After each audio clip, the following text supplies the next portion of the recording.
Yes, sir, man. It's the Free Breakfast Podcast, food for thought, and your most important meal of the day. I go by the name of DJ Paulie Guap. And I am Hefe Lockhart, man, here on the check-in, man. And today we here at Family Matters, man. Shout out to my boy Samir letting us hold it down. Appreciate that, brother. Today, man, we got a city gatekeeper here, man. One of the first people in the city to let us know this shit was real. Real shit. Man. Underground legend. You dig what I'm saying? Deniro Farrar. A lot of pressure on me. No pressure, man. You know what I'm saying? That's what it is. Y'all putting a lot of weight under that name. You know what I'm saying? Deniro, how you doing today, man? I'm good, bro. We glad to have you here, man. One of my big homies told me, it was Joey Supreme, actually. He said, man, he told me in Paul before we started this, if a man sit down on y'all podcast, man, that mean he respect y'all, man. Oh, you know man. what I'm saying? It's likewise, man. So we appreciate you coming that. through. Definitely appreciate that, brother. That. You know how you living today, man? You just got here to the city? Man, I just got here, man. Fresh off a workout, starving, hungry. Hungry. You know, starving, but it's all good. Now, you live between here and New York now, right? Right. Okay. How you like that balance? I'm still trying to find a balance for real. Because I find myself being back in the city more than being in my crib. You know, in New York, it's like every time I post in New York, I'm right back in the city. So people don't even really know. You know what I'm saying? So I feel like in the city, you the only other person other than the Clean Slate that love New York that much and appreciate the love and the building that comes from being out there. Yeah, now the network a lot different, you know, when I'm out in New York. Just the energy of the tribe, you know, just the quality of life, you know what I'm saying? What I want to be able to do is so accessible here. You know, I got to jump in the car, go to different places. Some things I might enjoy doing, they probably really don't even offer for real in the city. Right. You know, so. I'm going to tell you that it's crazy that we talking about New York because I found out about you in New York. This was my second summer interning from Mass Appeal. And it was a freelance writer, a white kid. And he was like, yo, you from Charlotte? You know about Deniro Farrar? And I was like, I've heard of the name. I wasn't tapped into the music yet. Right.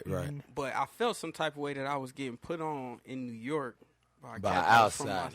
Outside. As long as you own. You know what I'm saying? And that's when I got on 2014. I came back home. That's when you was going crazy with the shows. I think you opened up for Nipsey. You dropped the Rebirth, Bow Down video, all that. You know what I'm saying? Honestly, that's really the first time I feel like I met Deniro in person was the Nipsey show, the Crenshaw. Shout out to Neighborhood Theater for that one. And that was it. It was almost like you didn't open up. It was more like a co-headline. Right. Because the show was that crazy. The city showed up in numbers. Was crazy. It was crazy. I ain't never seen, like, I done seen a lot of your shows. Like, we done, cross paths a lot, especially with, like, Denzel and me and Austin, opening up for Zell at different spots. But that show, oh, my God. Like, that was crazy. That did. We almost broke the stage. We was like 40 deep on stage. That's when I used to do all that. You know what I'm saying? Bring my support system on stage with me. But that was I was still learning too. You know what I'm saying? I thought really I just wanted people to see how the city was standing behind me. Not just the city, but the street too. At the time, I didn't need the validation, but I liked the validation of people just knowing because I never really went out there and made myself like a street dude with the music. Like I never really tried to make people believe it. I just knew what it was. And when they actually see it in person, it's like, yeah, now you know it's real. Like, I was growing, like I say. So, it's different. Now, being that you laid your foundation in Charlotte before rapping, how important was getting that support when you first came out? Like, you know what I'm saying? Being that people already knew you. You know what I'm saying? Right. I mean, I can honestly say I had the support of like my family more than anything. And at that time, I didn't really need, or I didn't feel the need to have a bunch of people supporting me other than the people I had supporting me, just to kind of keep my foot on the gas. Like I never really felt entitled to have the support of the city. I just wanted to earn it, being from the city. Of course, a lot of people knew me, and I had a different type of popularity. I didn't have rap popularity. Of course, I had to go out and gain it. I just wanted people to gain. I wanted to gain the respect, like in a genuine way. I didn't want to feel entitled, like, because y'all know me, y'all got to rock with my music. It was like, this my music, and let me separate this from who I am, as a person that y'all know. Let me give y'all my music. And people just gravitated towards it, and I just gained, the respect and the support from the city. You know what I mean? It's crazy in the interview that we were doing with Frank the other day. He was talking about how y'all went to was it elementary or middle school? Yeah, I've been knowing Frank. I grew up with Frank. Together. Yeah, I grew up with Frank. Yeah. Okay, yeah. So that like, what was it? I see you, a lot of times with the East, and then I see you sometimes on the North. Like, what side? Right. Let the people know what side is Deniro originally from. I'm from the West Side. From the West side. Yeah, I'm from West Boulevard. Okay. Like, I was raised on West Boulevard when I was young, like Little Rock Apartments, you know, Ponderosa area, all of that, and then I pretty much stayed on the West Side until I was probably about 15. Okay. And I met Frank when I left West Boulevard and moved to Tuckasegee. And that was probably about 10, 11. I was probably about 12, really. Okay. And then I stayed on the West Side. But you got a lot of love on the East, a lot of love in North Charlotte. You know what I'm saying? Yeah. So, and I feel like that's important when we talking, you know what I'm saying, ambassadors and people that represent gatekeepers for our city. Right. You know what I'm saying? It's important having that love and that support globally. You know what I'm saying? Around the whole plant. So that's important. If you had to say, if you had to tell me the biggest lessons the West Side taught you and the biggest lesson the East Side taught you, what would you say those lessons were? Love that question. Man, the West Side was more savage, though. You know what I'm saying? So I learned a lot of my street tactics, the way I moved, the way I thought, the way I guarded myself. And, the West Side really gave me those instincts, like, on a protective level. The East Side really just kind of put my guard down a little bit, and I really jumped off the porch on the East. I mean, of course, on the West, I was stealing bikes and doing all the little regular ghetto kid stuff, but, my hustle game, I got to the East Side and really seen these dudes was like making money. They was kind of in the clothes. I wasn't really into clothes like that for real, coming from the West. A lot of people ain't into clothes like that, So that's what it really showed me. They was into girls and all that. We was just bad on the West, But on the East, it was like, this was a whole different world, a whole different side of Charlotte I never had experienced before.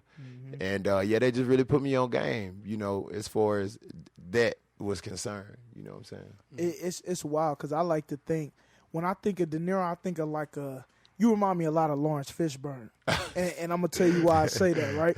Because when people think of Lawrence Fishburne, they be like, all right, you got Lawrence and you got Larry. You know what I'm saying? You'll do a, you know what I'm saying? You'll do a record like Breakdown, and then you'll be on the way, you know what I'm saying, to drop your kids off or go somewhere, and you'll drop a 16 on the gram to influence the whole world with a pool of gems. That'll make people think. Make people think every day. Exactly. You know what I'm saying? So it's kind of like you never know. You don't know if you get Deniro. You don't know if you you know what I'm saying? Right. Where does that come from? That well-rounded dual side. I think that come from that experience in both sides. Okay. Being raised in poverty, being raised in the ghetto, but transcending beyond and knowing that it's more to life. It was like, ever since I was young, people would always tell me I was going to be something because I was always just different.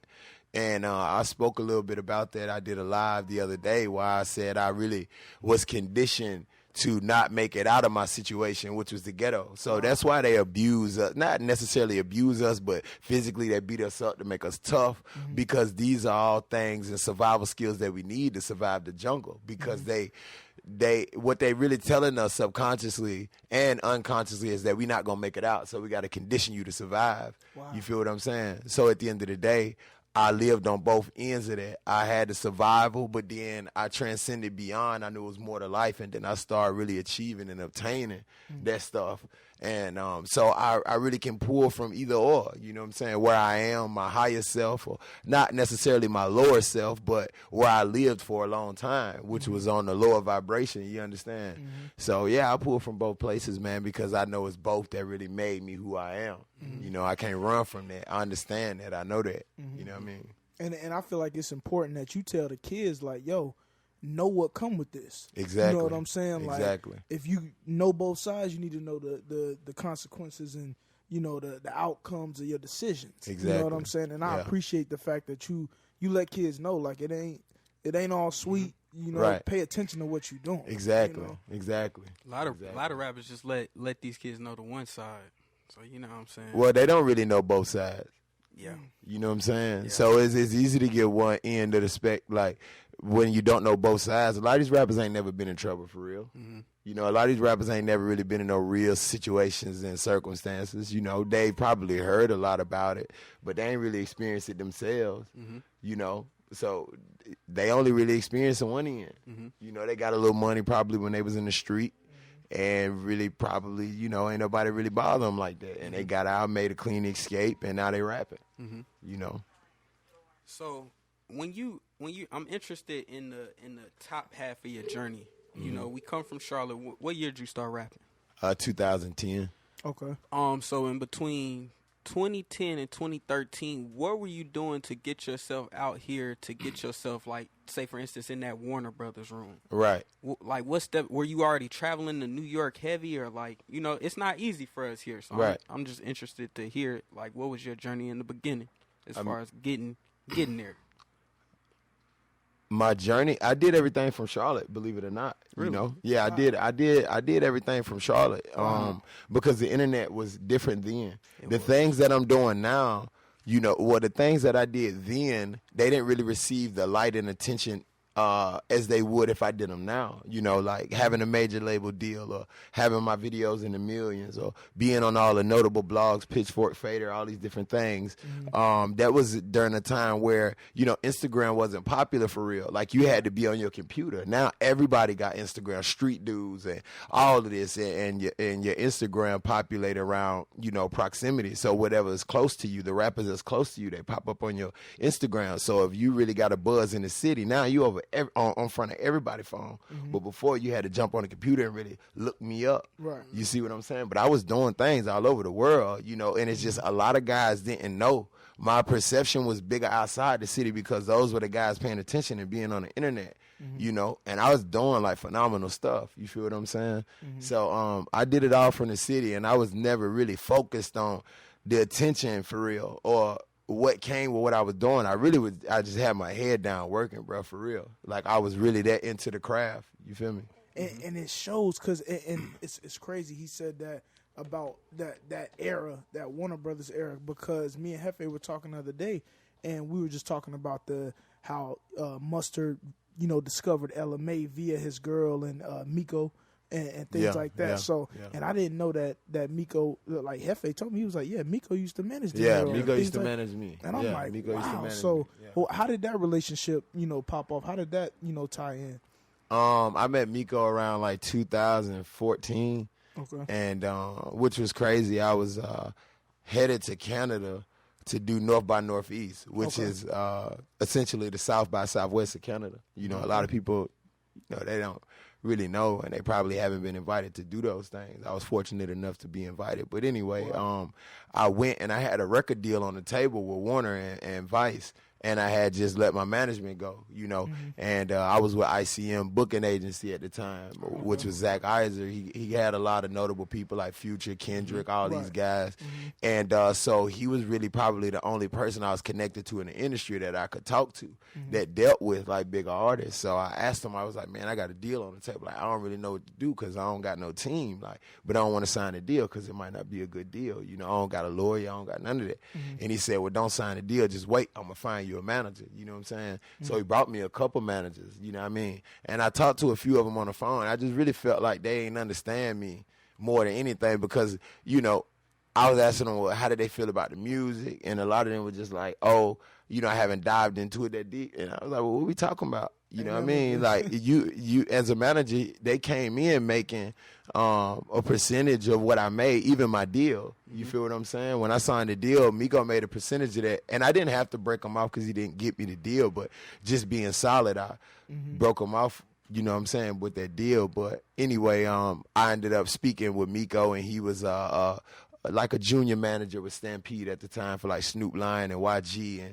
And so we talked, man, and I just really liked his energy, his conversation, you know what I'm saying? And shout out to Miko because he a good dude, you know what I mean? Sure. And I rock with Miko. So, you know, that's really what it was. Off the first conversation, I caught a vibe, you know, and I was like, dang, I like this dude, you know? And from that, it was a handshake situation where I hadn't even met Miko. You know what I'm saying? This was just over the phone. I just had that much faith in Miko, so I just did it.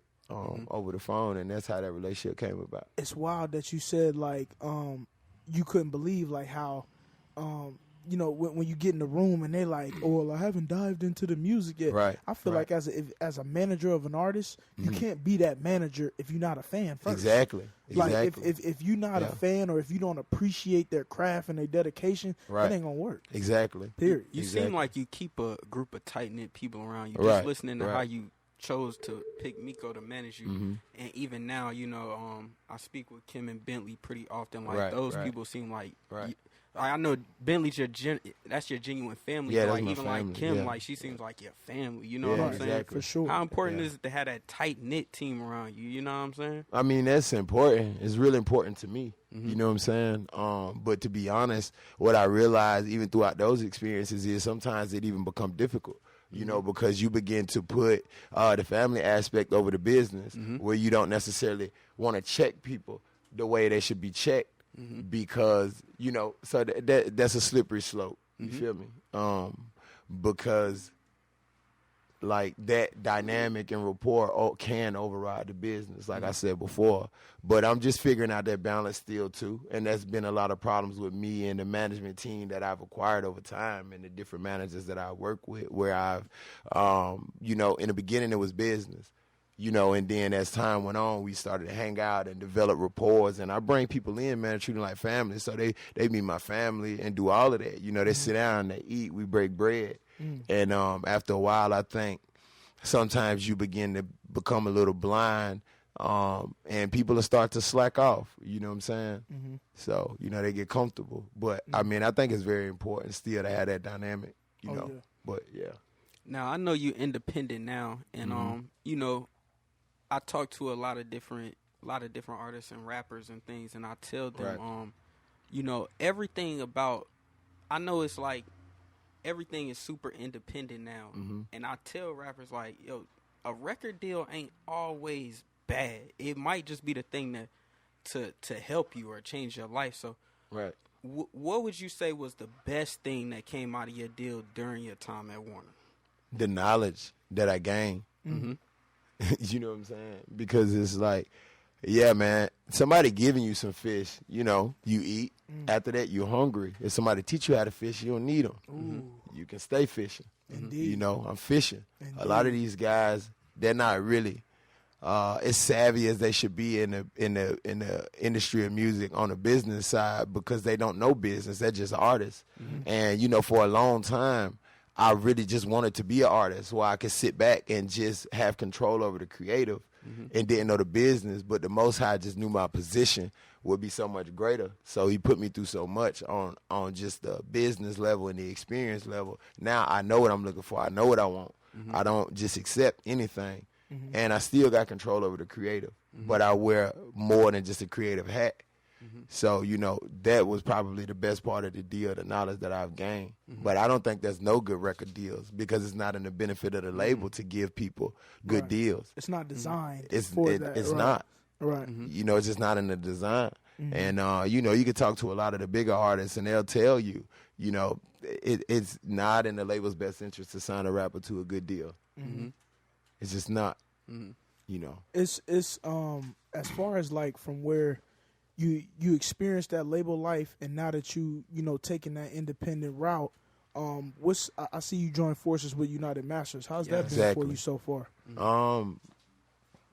Honestly, I really haven't seen the benefits of being with United Masters, but shout out to United Masters, you know. But I do feel like a lot of these people do a lot of good talk, you know, and then when it come down to the come down, they ain't really standing on what they say, you know, and that's been my experience as well. And that's why it's just crucial and critical to have a tight internal team. So even though people don't come through with what they say, y'all can still keep pushing. So we still pushing, but United Masters ain't really did nothing for me, to be honest.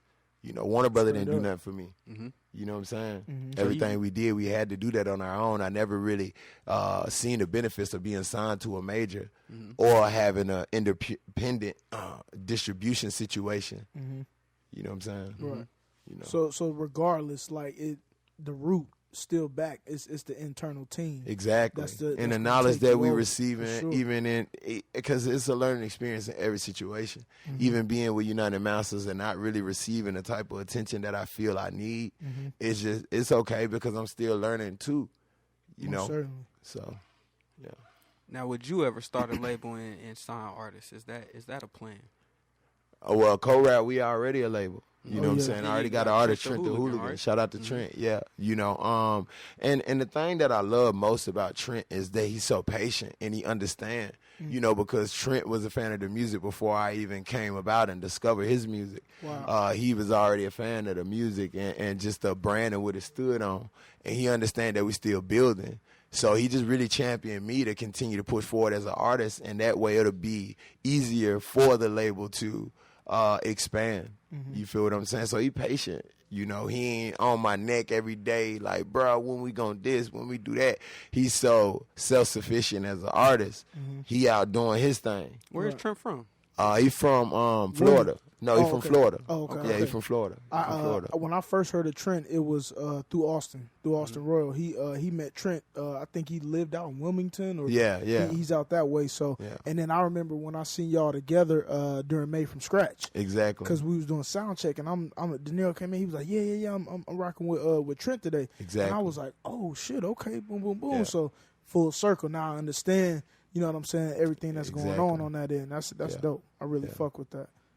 On the also though on that level, what do you feel like festivals and shows like that coming to our environment are gonna do for our city, you know, going forward? You know, I feel like Made from Scratch was a festival that was a good test run for what we kind of, you know, testing that area out here. But what do you think as far as trajectory, you know, for the years to come with festivals and bigger audiences coming off of All Star? I just believe that it's just building blocks. Okay. You know, to build up the culture. These things weren't taking place when I started doing music. It wasn't local rap shows for real. Right. It just wasn't. They had a few open mics, but it wasn't nothing crazy like it is right now. And even when I signed with Warner, I started to see more things happen. And shout out to Samir, man, because he was really shaping and molding that culture with the bodegas and everything like that. Certainly. You feel what I'm saying? So even when he would do his thing, even if I wasn't on the bill, I always just popped out because I just loved what was taking place in the city, and I always just wanted to be there to support that. You feel me? I miss that bodega era, man. I think we exactly. bring that bodega era up in almost every show with every episode with pivotal people. We spoke with Elevator on that bodega. You got to, because it was really helping to shape and mold the music culture. And even headlining the bodega, I didn't feel no different.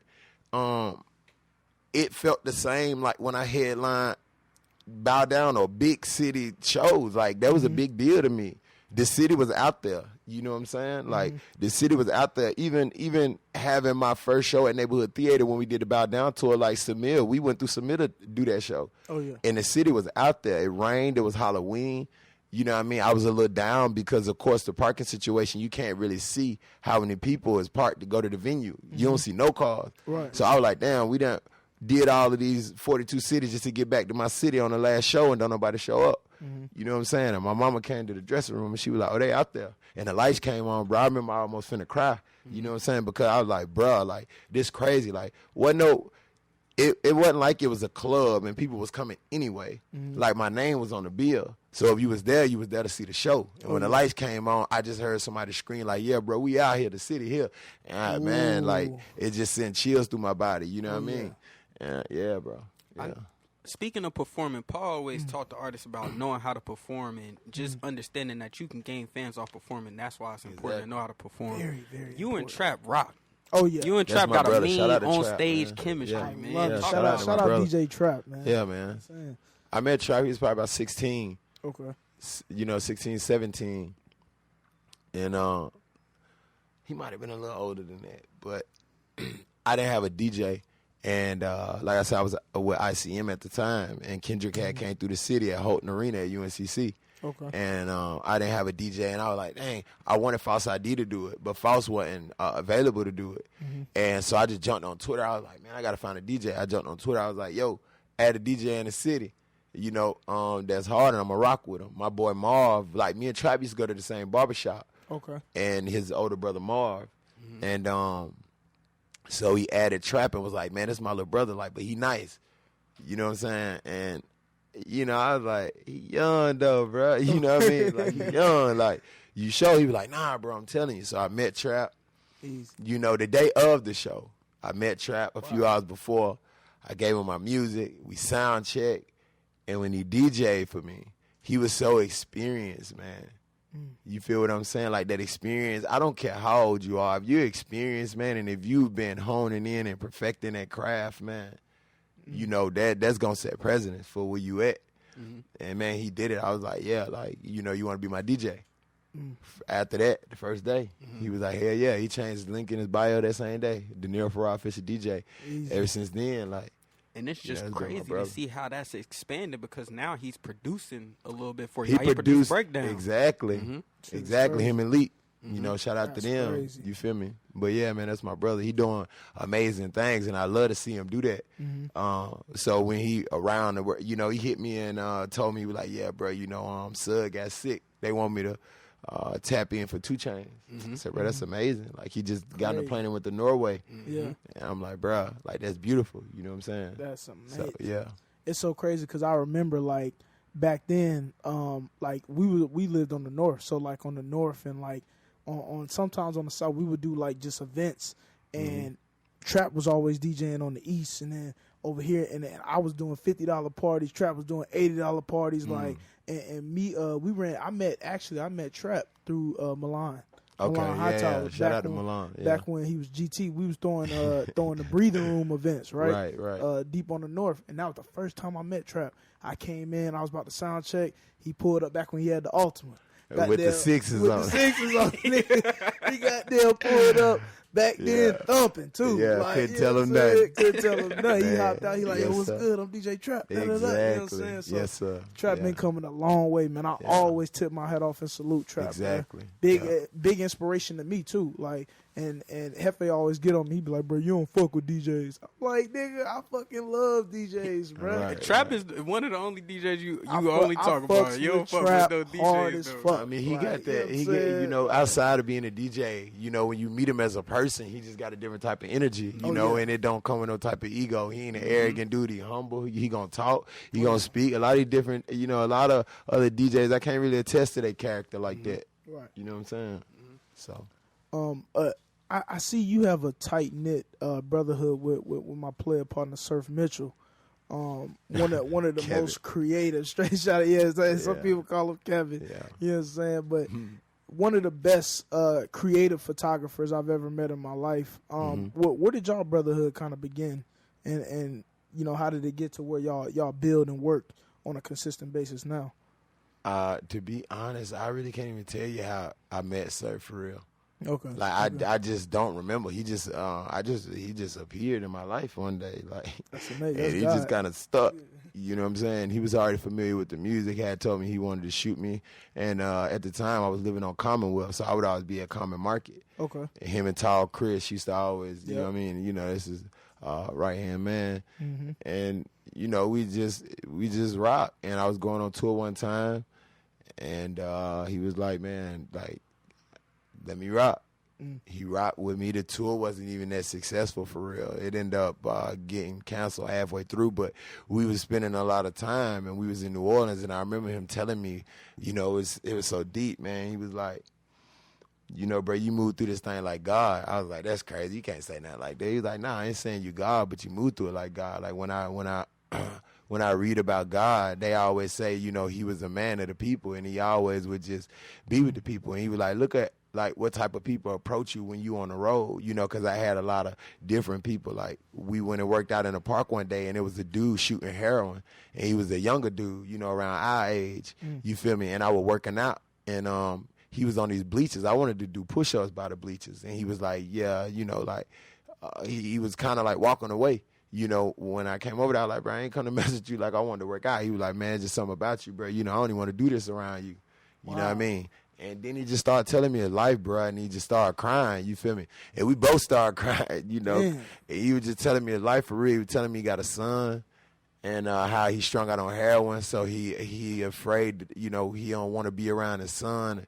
It was crazy. So after that experience, that's when Surf told me that, and then he also told me that the wealth of the wicked is laid out for the righteous, and I didn't understand that, and he broke that down to me, man, and we just rocking for real. Yeah. It's so crazy because Surf is always Surf really gave me my first opportunity to go to South by Southwest. Oh yeah, with the couch surf joint. Yeah, with the couch surf joint. So and it was just like it wasn't a perfect trip. You know what I'm saying? It ain't, like you said, things don't always go as planned. It ain't ideal, but it's all about what you learn and the best that you make out of that trip. Exactly. And I have so much respect for Surf, just for like you said, how he is as a man, as a human. Right. You know what I'm saying? Like it ain't always about, like you said, the career or the what role you play. It's almost like how you are as a human. Exactly. You know what I'm saying? That's important. Exactly. So definitely want to shout out to him for that, for sure. Yeah. Paul lightly tapped in on South by Southwest. Why no South by Southwest this year for Deniro Farrar? I ain't done it the last 2 years. Okay. I did that. I think as an artist, you got to outgrow certain things. You got to grow past certain things. I did it 5 years in a row, and I was doing it when people was calling it SXWX. They didn't even know what it stood for. You understand? I remember going down there and bumping into nobody from the Charlotte area. Wow. You understand? Like, people didn't even know what it was. And there was a lot of guys who were in the bands at the time when I was posting on Facebook that I was at South by 2013. And they were like, dude, that's amazing. Like, I've been trying to get my band a show down at South by. How did you do that? And I honestly couldn't tell them because I didn't know how I got there. You know what I mean? I was an official artist. My first year doing it, I didn't know how I got there. And every year they invited me to come back. And all of my shows just got bigger and better to the point I was doing like 14, 15 shows sometime. You feel what I'm saying? Wow. Yeah, it was crazy. Re-Up out now. Of course. You know what I'm saying? My favorite on there, Magic City. And I also got to mention, man, you made J-Way pour his shit out on Trap Hall of Fame. That verse give me goosebumps when I listen to it. Shout out to Sosa, man. That's my, that's my dog right there. Getting ready for that War Ready. Yeah. Tell us about that. What can we expect? When can we expect to hear that? Or is that what we'll be hearing next? You can't expect to hear that, because that ain't what's next. I just wanted to kind of change the climate a little bit because I know Re-Up was a lot of my fan base. I have a lot of people who listen to my music for the social commentary. It was a lot of social commentary on the Re-Up, but at the same time, they wanted more knowledge from me. And so I just teased some of the War Ready just so I can, get them something too. But I'm coming back with Breakdown, which is a follow-up of the Re-Up. Okay. And I'm really just breaking it all down again. I read up, and now I'm breaking all the work down so I can make the most of it. And selling in bulk. I'm breaking down. I'm doing nicks and dimes. Easy. You know what I'm saying? All the way in, all the way out. Yes, indeed. We need everything. I got a moment, man. I got a Deniro moment. I don't know if you remember, but I'm about to tell you. This was my first time in L.A. I had just got off the plane. I was with my boy Joey. We was in the studio with Battle Cat, Tyron, and Ayo Yeah. I was recording the Red Book then. Word? Yeah, I was recording Red Book Part 1 and 2. Okay. You know what I'm saying? That's crazy. That was a crazy time, man. It was crazy for me because I knew who Battle Cat was and I knew who Tyron and Ayo Mari was. I was so tight because I was late, right? Yeah, we left the studio. We went to another studio in the back of one of your boys' cribs. Yeah, that's where I was staying. He's actually the engineer for Kendrick Lamar, because my I boy was James. so tight, my plane ain't get in town. And then I'm like, yo, where y'all at? Joe and Hefe like, bro, we over here with Tyron. I'm like, bro, like, what? Yeah. Deniro, Tyron, Battle Cat in here. I'm like, fuck, I'm missing the whole situation right now. Yeah, but that was that's legendary. amazing. You said the guys who cribbed that was he's Kendrick's engineer. Yeah, this guy James Hennon. Wow. Of course, Ali come in and Ali the cleanup man. But James do a lot of the dirty work for Kendrick and Schoolboy. And still to this day, those are some of my best mixed records from James, and he was doing it out of his house at that studio that we was in that time, which was amazing. It was an amazing home setup. Yeah, it was a crazy home setup. Yeah, so it was wild. That was was a beautiful time in my life, though. I created some beautiful music being out in L.A. I used to go spend the summer out in L.A. Wow. And just create music. I was living in the studio, literally. Like, I was living there. I had a couch bed in there. I wake up in there, go to sleep in there, you know. So, yeah. What does L.A. do to the vibes of people's music? Because I hear people be like, yeah, I'm going to go to L.A. and do my album. Like, what does that do to your vibes? I mean, for me, it's just a different type of energy. Every city got its own type of energy. I made the whole re-up in Charlotte.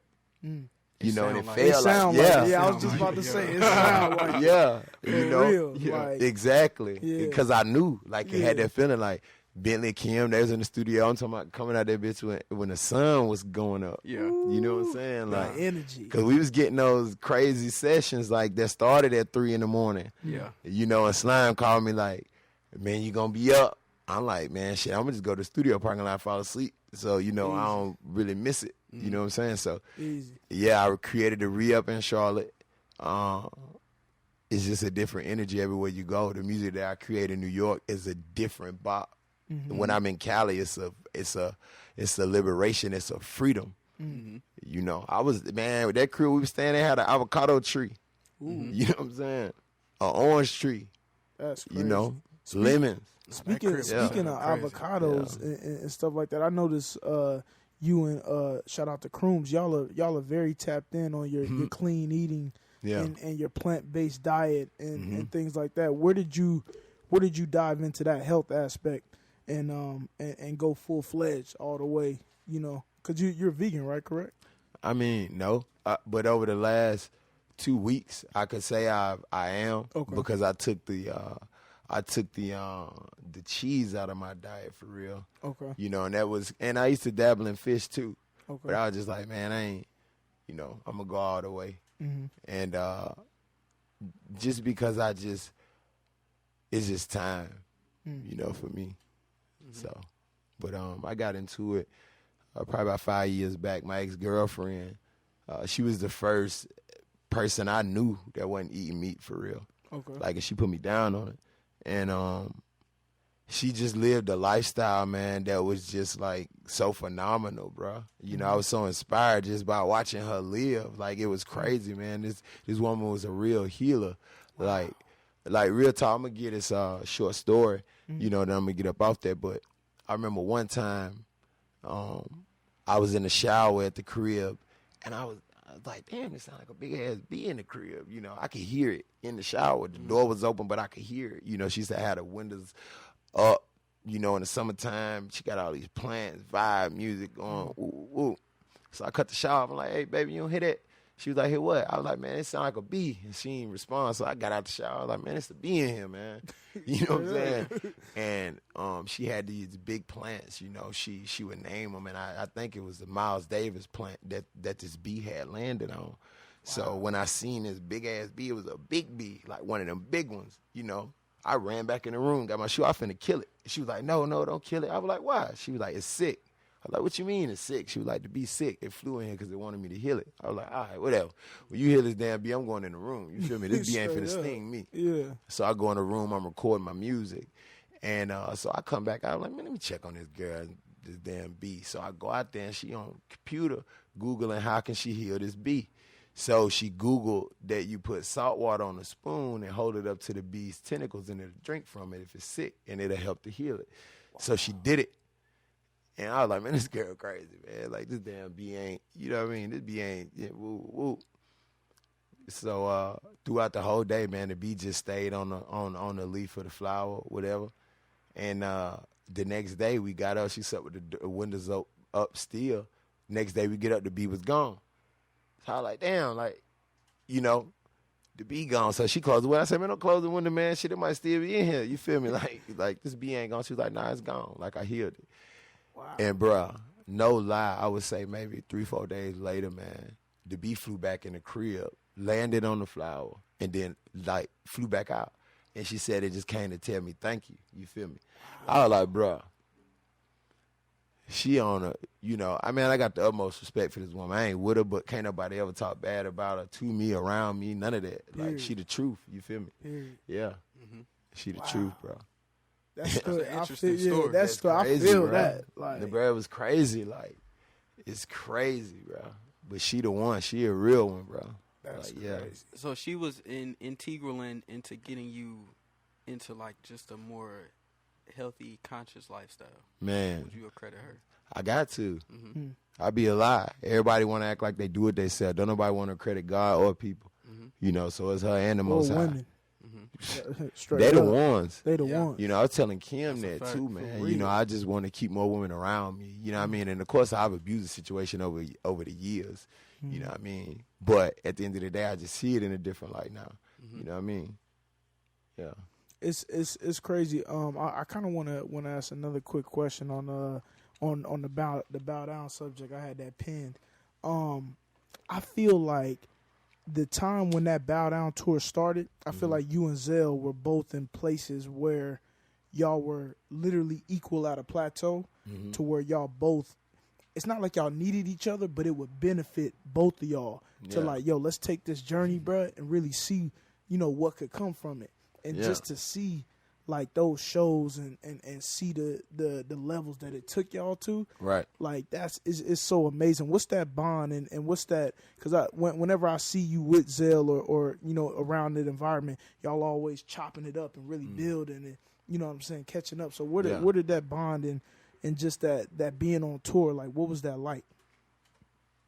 I mean, for real, man, he like, I don't never really say like rappers like my brothers for real. You know what I'm saying? But when I'm in LA, that's where I'm at. His lady that she cooked for me. I go wash my clothes over there. You know what I'm saying? Like it's a real deal. Like we don't talk rap when I call him. You know what I'm saying? Our mama's got the same birthday. Wow. You know what I mean? It's crazy. We really like Aquemini here. He Aquarius. I'm a Gemini. So we put it together. It's like Easy. real. Anytime we ever make music, anytime we ever touch the stage together, anything we do together. You know what I mean? We was in jiu-jitsu together, and he was just doing that out on the West Coast in Cali. You know what I'm saying? So it's like we just got these minds that when we put them together, man, they're so beautiful, so creative, and just being on the road 2 months straight with somebody, it's going to, you know, let you see either you like them or you don't. And then we just bonded so hard.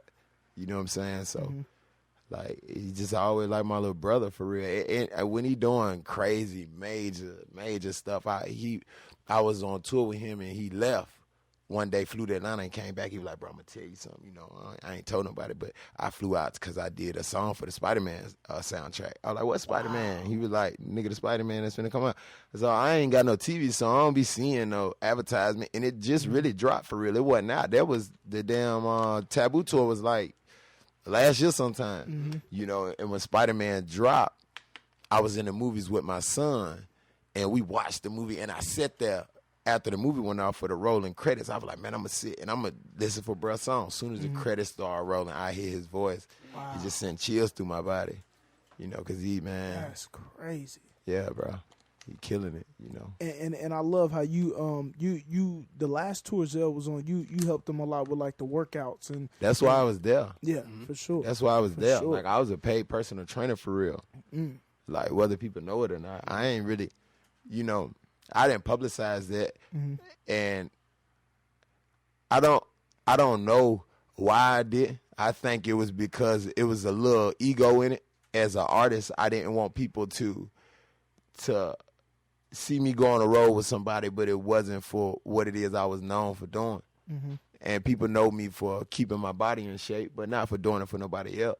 You know what I'm saying? And I feel like I could have made more of that situation, but I didn't. But I mean, like I say, man, everything about growth and lessons. But it was beautiful though, bro. You know what he transformed into in those 30-something days.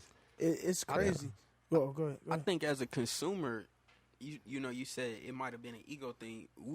It's dope to see other rappers step out in the other realms. Like I even see you picked up a trade of barbering. That showed me a lot about like your discipline as a man. You know what I'm saying? Right. Yeah, being limitless, unafraid to grow. You know, I wasn't fulfilled with music at the time when I went to barber school, and just going back and doing something really just allowed me that time to really recalibrate for real and just get that passion back. I had been at music 9 years straight, you know, and I just started to lose motivation. You know, people didn't know that, and I was losing motivation. I was getting down, not because I wanted to be in a certain place, but because I feel I know I deserve to be And I was just getting impatient with the process that God had for me for real. And I was like, fuck it, I'm going to go do something else for the time being.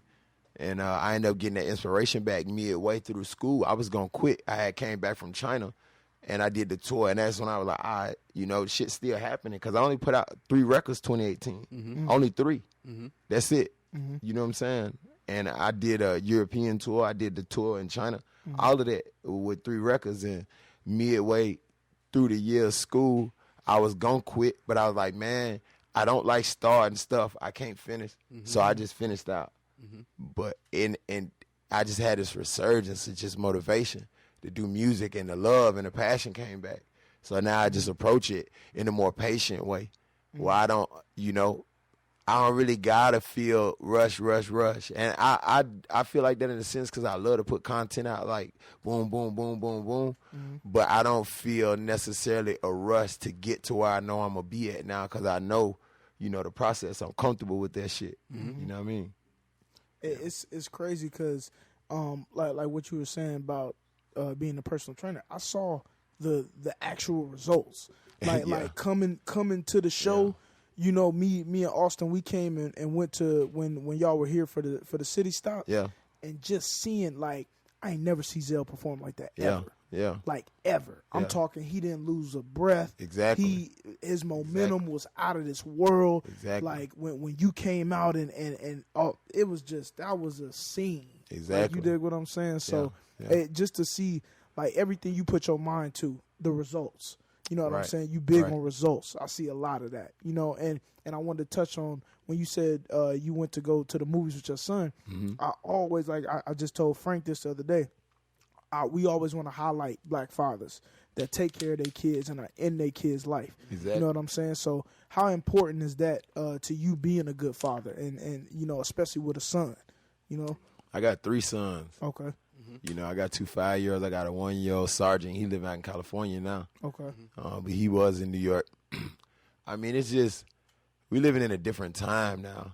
You know what I'm saying? I didn't have a father. I always knew if I had kids, I was going to be a stand-up guy for my children. They deserve it. Oh, for sure. A lot of people don't really know, you know, how to be fathers, which is fine because we fill it out and then we find our way through. But you still got to be present in order to figure out, you know, to hit those speed bumps and peaks and valleys. And so they just, I mean, for real, like, I've been on a path to be a better person for, like, some time. But when I look at my sons, man, it's just like this is even more of a reason for me just to keep going because they have to have an example. And so they got to have a blueprint. Wow. They got to have an example, man. And if they don't, the world got so many examples for them, and it might not be the path they really need to choose. But if they don't have a consistent, you know what I mean, God throughout his life will grab them and take it where it want them to go. You know, statistics get hold of these kids, and it's ugly for them. You know what I mean? Yeah, it's important that we break that cycle. Exactly. Definitely. Bro, you a wise dude. Anybody ever tells you you might be living a second life right now? I am. Ooh. I know I am. Dude. You know what I mean? For real talk, bro, I done lived this twice. You know? For sure. Bro, I done lived this twice. You know what I'm saying? And it's so beautiful because on both ends, I knew Samir on both ends, which is crazy. And he'll tell you, bro, you know, I lived twice. Wow. Real talk. Who y'all talking to today, bro? This is just like, you know, but I lived twice, man. Oh, no, this is, for sure, like, I confirm this. This is a different Deniro than that day at Neighborhood Theater. Like, I was aggressive then. Oh, my, like, you. I was aggressive. You were still approachable and still, but it was a different dude. I was aggressive, you know what I'm saying? You know? Like, I was, man, I was just in a different space, bro, but I was so aggressive, I could feel it. You know what I mean? My energy was different. You know, I felt more like an animal. I still had that animal in me. I was eating animal too. You know what I mean? I felt, you know, I just look at me and I had a different type of spirit in me at the time. What I was channeling when I used to perform, I used to feel evil for real. Wow. You know what I mean? Like, for real, bro, I felt ferocious like Mike Tyson. Like, bro, I swear to God, I wasn't drinking or smoking nothing. You know, and so what I used to do with that energy, how I used to channel it, I used to really channel spirits for real before I would perform. You know, I learned how to channel that. I used to channel it out of fear most of the time. So I would channel that through fear And through the fear, I could go out there and perform. Bro, I look at it. I was a monster, bro. I was an animal, bro. I could see it all in my face, all in my eyes. You know what I'm saying? Now I channel from such a pure place now, from my kids, from my experiences. I wasn't channeling from none of that. I was channeling from pain, from anger, from my little brother situation being locked up. I always tap back into that place. And it just make me go beast, bro. You feel me? It used to make like my face tremble when I used to perform.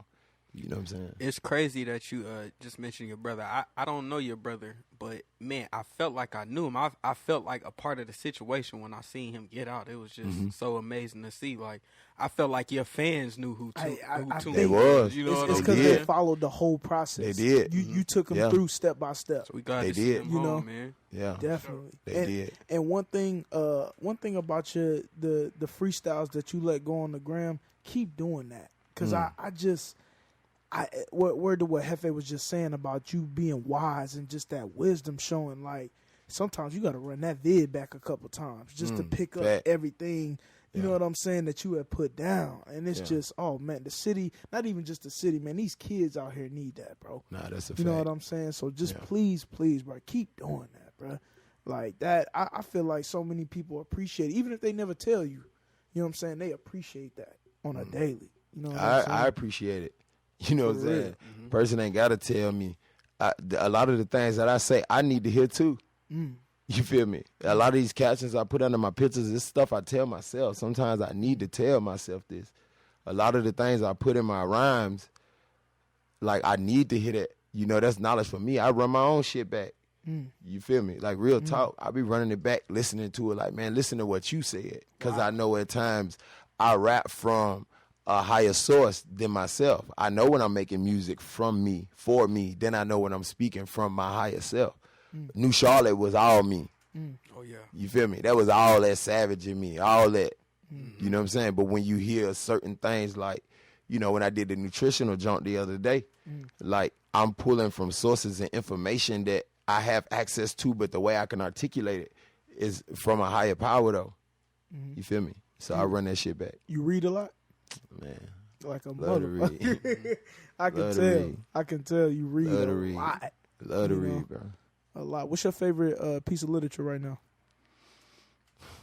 I just got finished. Samir put me down on that Greg Cardone, the 10X rule. You know what I'm saying? What was that book about? I'm not familiar. Just really 10Xing your goals. Okay. Stop aiming low. You know, raise your ambition. So even if you don't hit your necessary mark, you won't fall short still. You feel me? So if I say, man, you know, my goal is to get 100 million this year, you know, and I aim super, super high. If I don't get that 100 million, I probably land somewhere around 60 because I had to put in the effort in order to get 100. And the effort that come behind 10Xing your goals is way more than when you set basic goals. You're going to do basic shit. You know what I'm saying? So just really pushing yourself, man, to maximize on your potential. You know what I mean? That's important. So, yeah, that's a fact. Shout out to Samir, too, for that book, man. For sure. Man, Deniro, it's been a crazy, insightful episode, man. Wow. Yeah. I feel this, bro. We appreciate you coming through, man. You our city's OG, man. We know what you done did for this shit. We know the foundation you done laid. Yeah. You know what I'm saying? And we appreciate it. Man, I appreciate y'all, man, for tapping into the second coming. It's the second coming to me. I done came already. I done came and went back. I'm going back again. Everything that y'all see getting done, I done that. I'm coming back. And I'm glad I didn't really have that big moment. I've had moments in the city, but the thing about it is, you know, I started this in 2010 to even remain relevant and keep my name in the conversation without having to do no foolishness. It's powerful, period. You feel me? It's a power in it for people not to be able to say my name when they mention rap. I don't care who they talking about. They still gonna say it, and I say that from the humblest place in me possible. You know what I mean? It's easy to get X'd out, especially when you ain't remaining relevant, like doing all of the things to keep your face out there. I be chilling, bro. I just be doing me. So this the second coming, bro. Y'all really about to see the second coming, and this time we gonna hit big with it. Ooh. You know what I'm saying? I feel it. Man, we gonna hit 10 big years with strong in the game. it. That's Come a on, bro. That's milestone. them 10,000 hours. You understand? That's mastery. You know, they ain't gonna be able to articulate the way I can and move like I move. You know, we gonna be rookies in the game, so they think. They getting first round draft picks coming straight out of college. But, bro, we been in the league. We been prepared for this. You understand? So when I hit the league, we moving like LeBron. Ooh. You know what I'm saying? LeBron don't move like them other cats. He moved with a purpose for real. It was like he was already destined for that NBA life, you know? He doing different. He bringing new to the game. He bringing a new meaning to ownership and taking control over, you know, your destiny and putting people in position. He fired his whole team and put all his partners in position.